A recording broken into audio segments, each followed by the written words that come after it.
We as humans love to be inspired. And if we have the vision to go to Mars, there's such a pathway to get there it's such a broad path that I believe it can inspire so many people. And I think that's how you and I and this whole audience link up too. Like, how do we keep the youth inspired to explore and get them energized? Something positive to look forward to. What careers are we preparing our students for? Like, whose radar is space communications on? And then, like, how do we know what skills should we be focusing on, in high school or middle school, or, even in the collegiate space to prepare someone for those opportunities? You are listening to the Global CTE Podcast with your host, Sylvester Chisom. Welcome, my friend, to another episode of the Global CTE Podcast. I am your host, Sylvester Chisom. This is the place where we like to wrap a blanket of goodwill around our CTE community, and I interview the best, the brightest, the movers, the shakers, and the innovators. Today is no different. I have my good friend, Sandra Vilevac, with me. Now, let me tell you about Sandra. She's the founder of Glucose Design Studios, where she works as a consultant for human-centered design. She is passionate about the intersection of art and health and fostering community. Her career has enabled her to serve as an educator, design thinker, and technology developer. Currently, she is exploring human-centric strategies for youth and education. With over 10 years of experience in STEM, contributing with an artist mindset, she has witnessed the vast opportunities available for individuals from all backgrounds and training. Advocating for manufacturing, trades, and non-college pathways in STEM, she recognizes that creating a brighter future to tackle our world's complex challenges demands diverse perspectives. Sandra, welcome to the podcast. Thank you so much for having me, Sylvester. Oh, listen, I'm excited to talk with you. You're working on some things that I'm super excited about, our community's interested in, and you bring a unique perspective to the AI and STEM conversation, especially around infusing human-centered design. I think that's so powerful, the work you're leading. Thank you so much. My pleasure. So before we get too far into all of that, what's your origin story? How do you get here to founding Glucose Design Studios? I love that. Yeah, the origin story. We had this in common. We were talking about that, like dreaming as a child of becoming a doctor, and life's challenges and obstacles got in the way. I had tons and tons and tons of obstacles. And so I always knew I loved to draw and I was an artist, and I chose to become an art educator, as my college training, and quickly wanted extra challenges. It's always kind of been my personality trait. And so I went into the trades and taught a trade in a high school in Baltimore City and helped the students to gain proper skills to have creative futures. And it inspired me. Those students inspired me so much. And it really helped me to go on this career path that I saw the light turn on of that the arts have a huge impact on the STEM industry. Somehow I've been able to weave in and out of the STEM industry. I was in healthcare for a little while as an artist and teaching empathy at a hospital to landing in amazing opportunities supporting NASA. And as an artist, I love sharing my career path with students, that there's many different opportunities. You could take an alternative path. Being creative and humble and hungry is an amazing skill set to have that's going to allow you to get into different environments that you can find where your unique skills are. And so I love to share that story and kind of continue to give opportunities to other students so that they can carve their own paths. Oh, thank you. Thank you for sharing it. I'm always curious about the journey and the twists and the turns that leads a person to the work that they're doing. And then like how all of that influences the way you lead the work that you're working in. I'm curious, the human-centered design, like what got you into design thinking? Like, right. Well, And thank you so much. And that is like leadership, like what you mentioned, like kind of being on this path of like learning, but also kind of giving back all the time and teaching. And so I think my perspective has always been foundationally as an educator. So even when I'm a professional in STEM in a hospital or at NASA, like I always had the drive to study people, study how they learn. So that was a good role I played on my team, and then always kind of teach and give back. And having those lenses and having all these different experiences, I really started to tap into the power of empathy. And really, it's all started I was at Cleveland Clinic for a few years, and it was our specific job to deliver patient service, like customer service to the patients based on empathy. And it was so powerful that the patient experience scores went up, and we eventually taught the entire enterprise, 60,000 employees, about empathy.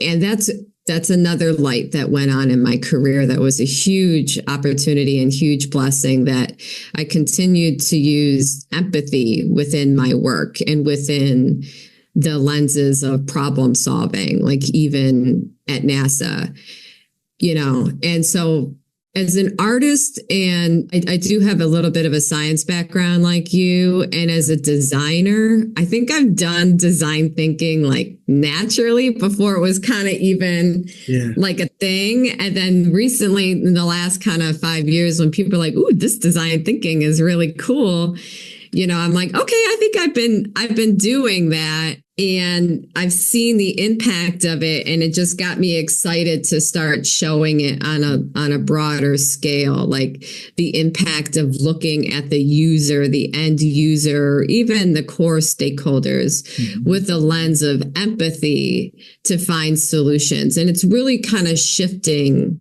people's perspectives, because in work, in anything, somehow this hasn't been my perspective, but you can tell me, when we're trying to find a solution, sometimes these solutions are based on budget or time or like one single person's idea, and so having this passion for human-centric design and empathy, it allows multiple people at the problem solving table to share their perspectives on the challenge, and then looking at the user and really digging in to find the most efficient and effective solution. Yeah, 100% agree and believe what you're saying is, one, we need more empathy in the workplace in all phases. And I feel like the workplace environment is better when we're leading in that way, when leaders lead with empathy in the classroom, when educators are leading with empathy as the starting point before we jump too far into solutions. And like, it's almost like if you don't start with empathy, you're almost like forcing a solution and hoping that it's the right problem that someone has versus starting with that conversation. I'm curious, like you brought it up a couple of times. How is that showing up in the education work you were doing with NASA? How was empathy showing up in that space? For sure. That's a great question. I love that. And it's kind of multifaceted. So my main position at NASA was to do public outreach. So, with every mission, there's a percentage, because it's the U.S. government, it's the government's responsibility to share all that information with the public. So there's a variety of people who work at NASA that do outreach. Some of them have education backgrounds, some of them don't. And it's okay, because it's not formal education. The goal is, how do we make this work exciting? And I was able to, because my team was so innovative that worked in space communications, they also taught me that let's go beyond and push the envelope even more and say, we're not going to just teach about those services or the work or the missions. Let's actually teach the skills of what is needed in order to do this work so that we can continue to build the future generation of innovators.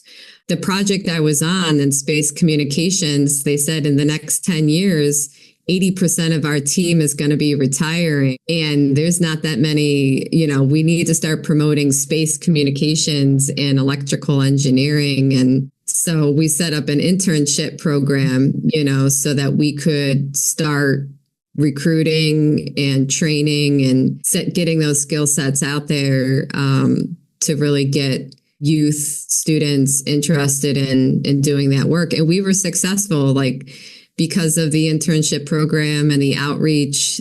They are pushing the technological advances of quantum communications, and this is because the infusion of new creative young innovators that were on the team. That's so cool. So help me what is space communications? Is that Right. So I did get that mixed up a little bit. So I said, everyone thinks of NASA, they do missions, they send satellites up into space, but a service that's provided by NASA as well as Space Communications, which is like the telephone company for space. So in order to get that data down to the ground, or for the astronauts to be able to speak to their families, it's through that network. So I worked on a team, and it was a global network and a team that spanned across the entire United States that did different types of services, about 10,000 folks to work on NASA space communications and navigation. So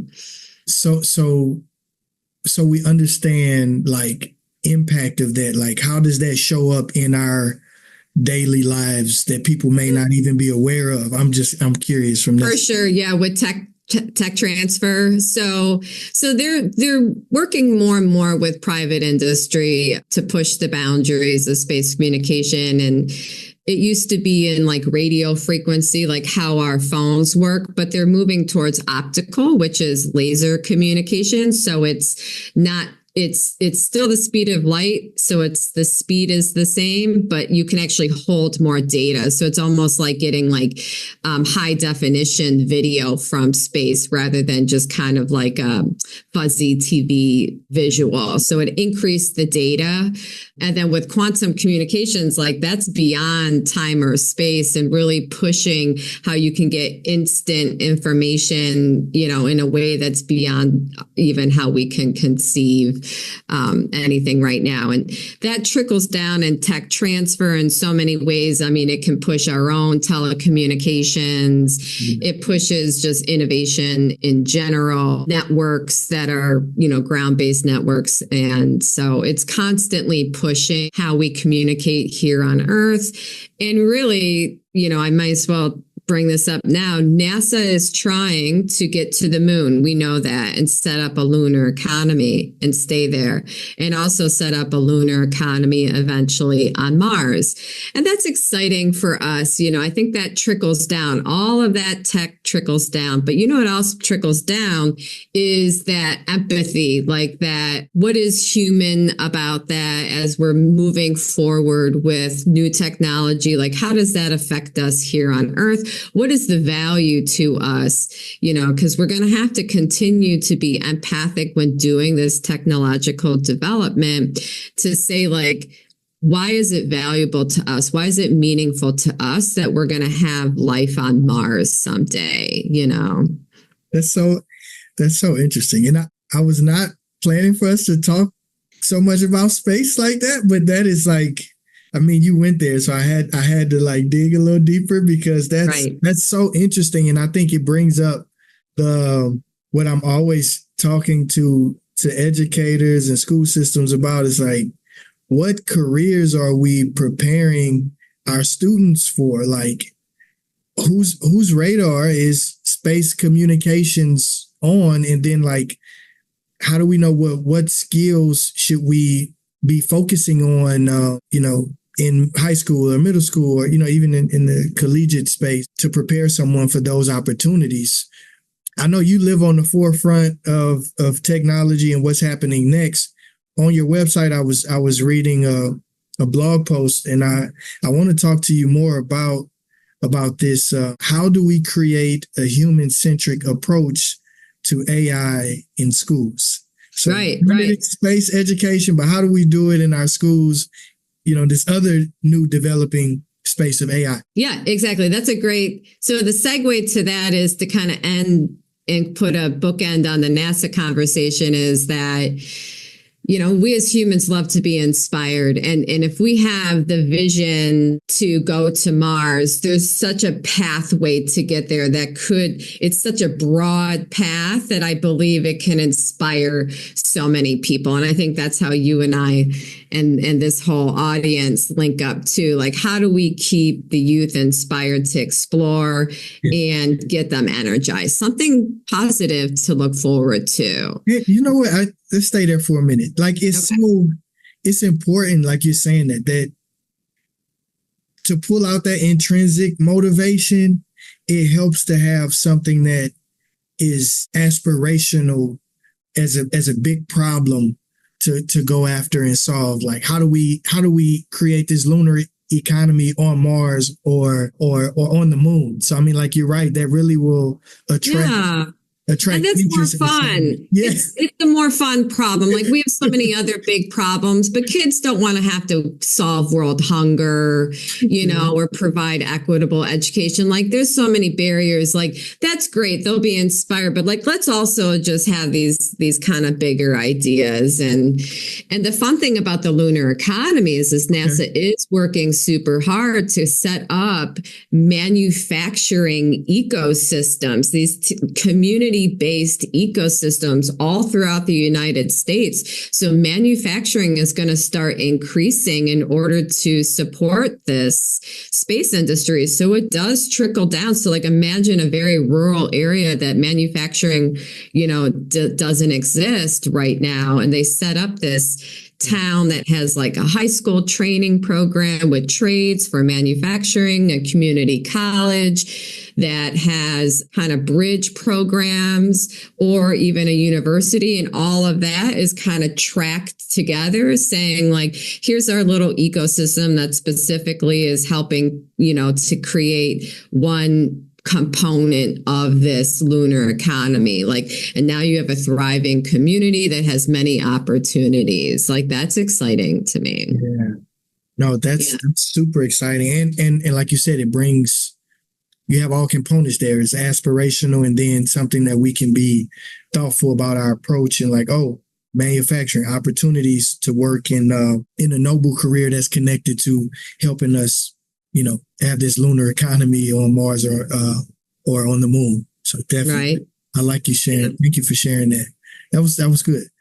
That was really good. Yeah. So I do want to talk about the AI part, because you hear so much about in education. It's like, it can be like a dirty word, like, oh, AI, like some folks are still thinking cheating, and then they can't get off of that, where others are understanding like, no, this is a necessary skill that we need to be implementing and sharing with our students.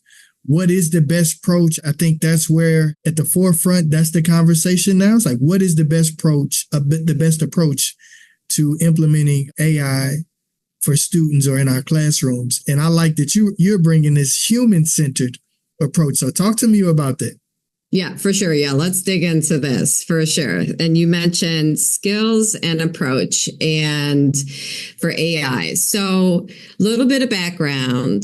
The whole integration of AI in our society right now is not the normal way that technology has kind of been integrated. It's kind of like all at one time, kind of being pushed in. It's very overwhelming, and it's being normalized before it's kind of being analyzed and implemented. So taking a step back, I do like to do mindful leadership, right? I don't get caught up in this. I always try to take a step back and take a deep breath, so we don't do these fear-based types of approaches and a lot of anxiety, you know what I mean? Because that's what's going on right now. So I do encourage everyone to kind of breathe and take a step back. And normally when we're doing technology implementation, excuse me, When we do technology implementation, we want to do it based on a need. So we kind of talked about that before. When we're doing design thinking or human-centered design, we know the user, we have empathy with them, and we define what the need is, and then we develop a solution rather than having like this broad brush of all these AI tools kind of thrown down our throats, right? So let's take a human-centric approach, and that's really what I'm promoting is what do we know at the local level, at our schools, at our individual school, in our community? What is the current status of our students? And as you mentioned, what are the skills?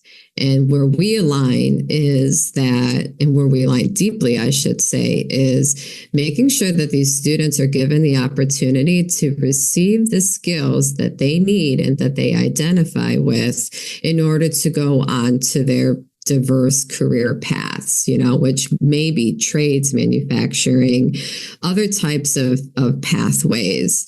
And what I noticed as a STEM educator, because whenever, like I mentioned, I'm in STEM, but I always give back and go in, is that most schools are still not that aligned with the skills of the careers of today and tomorrow, And so if you're looking at AI, we want to be very cautious because it would be, what are these foundational skills, including empathy, critical problem solving, computational thinking, even digital literacy? Do they feel empowered to use digital products correctly? Do they know how to research correctly? Making sure it is our responsibility to give students the foundational skills that they need. And I would argue that most often AI right now is being used to be like an assistance to us as adults, right? So I use it like, I love my writing, but I'm going to run it through AI to make sure that my writing is perfect and can take it to the next level. Yeah. But we would ask ourselves, why would we do that to students? Are their writing skills, are their research skills really that good? And also, it's okay to not be that good. It's okay to have error because that's where we learn. And so, I'm kind of erring on the side of caution that if we determine that there is a need and the students have skill that are excelling in these foundational skills, that we're very strategic about the way that we're implementing AI, very purposefully. It's like in the lesson objective is, we've done a lot of research on this topic. Let's bring in a bot. Yeah. Let's bring in the bot and see what the bot has, and still teaching the students the critical skills that's under digital literacy to question, well, how does this fit with the depth of knowledge that how does this fit in? How can we compare and contrast? How can we be empowered users of this tool? And I know I've been on a long rant and I'm finishing up, but it's good. Okay. So, cause I take a long time to tell my stories, but students need to feel that they matter, right? So the other end of this argument to address is, will AI and will technology overpower people, right? And this fear that technology is going to take over. If we continue to teach empathy and integrity and ethics, which is very important, then these students feel that they matter. Like, I have the ability and I am empowered to use a human-centric approach and to bring in qualitative data, that we're being empathic to the user, and always having that lens that we are still have value. And teaching kids that is so important. So it's just moving forward with a lot of caution and mindfulness, and bringing in experts, to make sure that we're keeping our students safe and empowering them with the proper skills. Thank you for sharing that. I think that was a very thoughtful examination of the topic. I'm curious. I want to push you on this come back to the classroom, what would be, and I know I'm putting you on the spot with this, what do you think would be an interesting school project in the classroom to showcase a human-centric approach to AI, like in the class? For sure. Like for the students to do? So I always take the approach of challenges, design challenges, which are linked directly to the career industry. And that's what we did at NASA. So it's like if NASA currently has a challenge on the moon to drill water from underneath the surface, I could start in kindergarten having that conversation. Okay, kids love playing with bulldozers, right? And drills and what we know. And so let's come up with a real challenge. So I would do a design challenge with the kids first and foremost, that they're working in a team. They kind of have a big idea type of thing. And I take the approach as well as being student focused. So let's use it as an opportunity for the students to start voicing some of their concerns. There we go. We forget about that. So that's a human-centric approach to education, is saying, especially in high school, let's work with the high school kids, right? Social emotional learning. What are your hot topics? What are you interested with AI? What are your questions?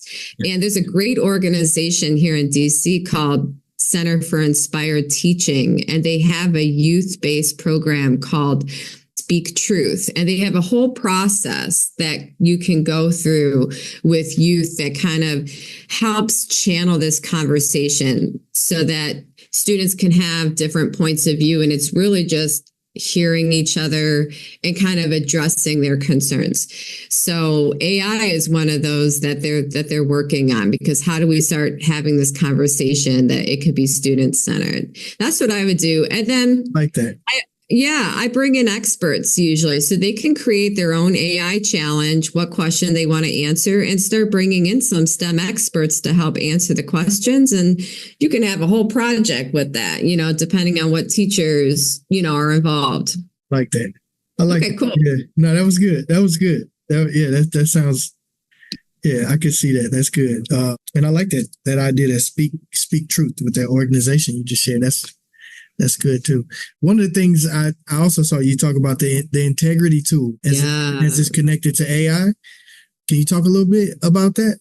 Yeah. So the integrity tool started coming up about 2 years ago, questioning at large tech firms, government consulting, like tech firms developing technology, saying, should we have an ethics board? How could we start doing some design thinking to broaden the aperture of our teams that starts to ask the questions, what are the implications of this new technology development? And so this tool is this beautiful Venn diagram that tech developers can use, but I think, we can use it in the classroom. We can use it in leadership, because it's a Venn diagram that has 3 circles that starts with the question, can I? So can I put AI in my school? We'll use that. Do you think that's a good example? Like it. Let's go with it. I like it. We'll stay, So, and the students can do it, or imagine the administration is starting to do this. It's the initial evaluation. Can I? And can I means, do I have the functionality? Do I have the budget? Can I do it? And most people stay here, but let's open the aperture a little bit more. Let's go to may I? So who do I have to ask permission for? So you could imagine then people start considering, should the parents be involved with this conversation? How should they be involved? How can different student organizations, student groups, maybe the community is even, depending on what the school is, CTE, what are our partnerships? Who are our corporate partners? Maybe we have different relationships with different schools, etc. So who could be in this conversation, and who should we ask permission from? And then the last one is really pushing it, which is should I, and really opening the aperture to the largest amount, saying, what will the impact be then? and really digging into that. And we do it on an individual level. We can use this tool to individually do it. And then we can share through design thinking all the different perspectives and start to create kind of a roadmap of now as a community, we're now more empowered. We're opening the conversation. We're kind of broadening the aperture and kind of starting to step forward, having an approach that we feel a better sense of control, right? Yeah. Of where we're going. That's good, Sandra. Oh, thanks. I call it the integrity tool, right? Because integrity is... It's important, but then I'm always curious about things that are created maybe for one industry, but then how it can be utilized in another industry. So I think that was very thoughtful in sharing how that tool could help also in the education space. I want to ask you something about like curriculum design. As you think about it, how can we take a more human, any thoughts on how to take a more human-centric design thinking as people are building curriculum? Like, I'm curious your thoughts on that. Oh my, I like Sylvester. I like how you dig deep, and I appreciate that. Thank you so much. I bet you.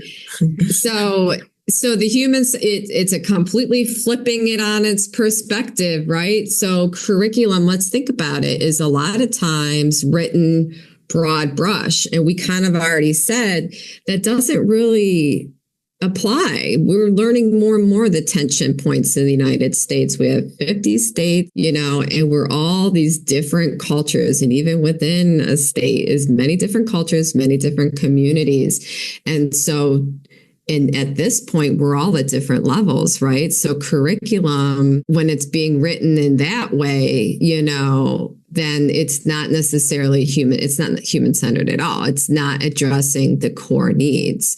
So what you can do is when you have this kind of curriculum, say we're using like a broader universal curriculum, you can use human-centered design to say, again, where are we with our unique student needs? Where are they right now? And then how do we as a community work to create these bridges? And it's allowing you to move forward in a way that's more directly aligned, with less tension points, right?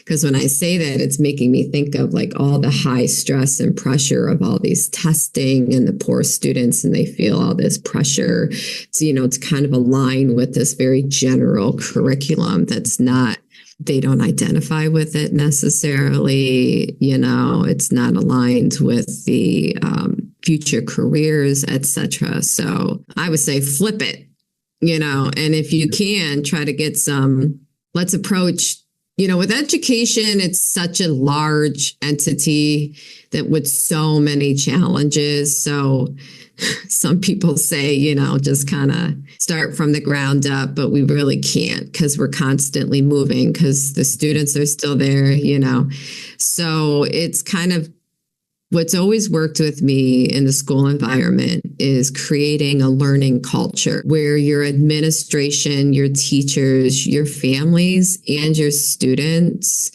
are part of that community and part of that decision-making process. And your end user, your student is always the focus of what you're doing. And you're trying to match their needs as closely as possible. Very well said. Oh, thank you. Very well said. All right. So my last question, I ask everyone this, so I'm curious your take on it. What is your vision for the future of career tech education?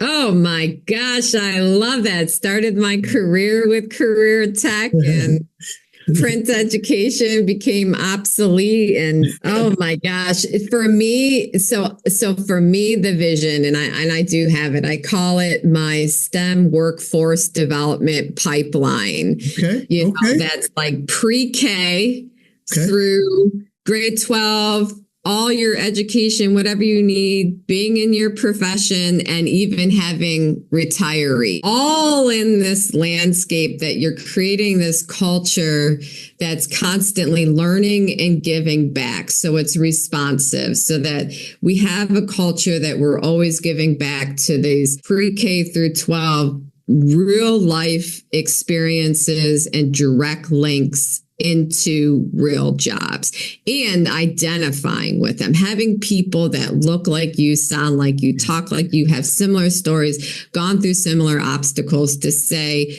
here's a pathway for you, and having resources to kind of be able to have that direct link of careers to the students and people who are motivated to give back and go into the schools and share that's my vision, because students are hungry and they deserve to have folks to help illuminate the path for them. And it doesn't, the end point of my vision is don't rely on just the schools to do the job. Well said. I think it takes all of us. It takes industry. It takes the after school organizations. It takes nonprofit. It takes the parents. It takes the neighbors. It takes all of those. All of those communities. I like that, the STEM workforce pipeline. I like that. Yeah. Oh, thank you so much. So, Sandra, you dropped so many gems, this human-centric approach that you're leading. I know you're working with school systems and school districts and state level folks on this work as a consultant. If someone wants to reach out, where do you want to direct them? Where should they go? Oh, thank you so much. So the website is glucosestudios.org. Sandra@glucosestudios.org is my email. You can find me on social media, Facebook, Instagram, and sign up for the newsletter and really enjoy the blog that's constantly updated on some real life examples, because I'm sure folks are looking for continued examples of how this is being applied. And I look forward to continuing to share these experiences, and so that others can do it on their own. I don't want everyone to need me to do it. It's really a simple concept. So thank you. And I welcome and invite everyone. I look forward to any opportunities. Absolutely. If you're looking to add that human-centric approach to your school system, Sandra is the place to go for sure. If you enjoyed this episode, don't be selfish. Share with a friend or a colleague who needs to hear this and see this. And until the next episode, remember, you don't have to be great to get started, but you have to get started to be great. Peace. Thank you for listening to the Global CTE Podcast. Be sure to like and subscribe to be the first to know about future episodes.